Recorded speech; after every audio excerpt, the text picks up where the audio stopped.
No, he returns from heaven with a sword.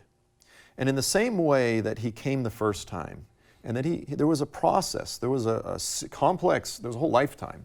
His return is not that complex, but it unfolds over a period of time. And there is a very real, literal carrying out and effecting of the victory of the Messiah over his enemies. It's some time after he returns that he kills the Antichrist and his armies, that he's killing many of them, slaughtering them. Isaiah 63, we'll get into that. He's soaked in the blood of his enemies. And the book of Revelation draws from all of this Old Testament imagery, again, much of which is forgotten or ignored by many Christian scholars, but this was all widely understood. It was well known by the early believers. So there is going to be a mighty procession, a victorious procession. Psalm 68 calls it the procession of God. And it's like something out of the Lord of the Rings, glorified, this mighty victorious army. The armies of heaven are with him. He's leading them.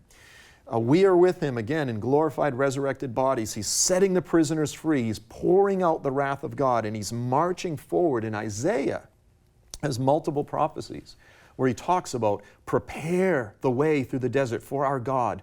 Prepare this highway in the desert, in the wilderness. And again, we think, well, that's just all metaphorical, or it was all fulfilled when John the Baptist prepared the hearts of the people. Again, cyclical.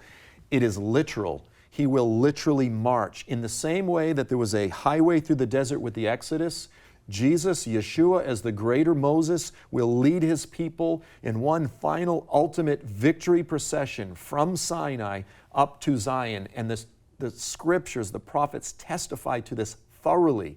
Shalom, Torah fans. Give this video a thumbs up and share it with a friend. Tap the subscription button and the bell icon. And I promise to update weekly with in-depth biblical research. Be sure to download the new michaelrood.tv app for both mobile and home devices for even more commercial-free content.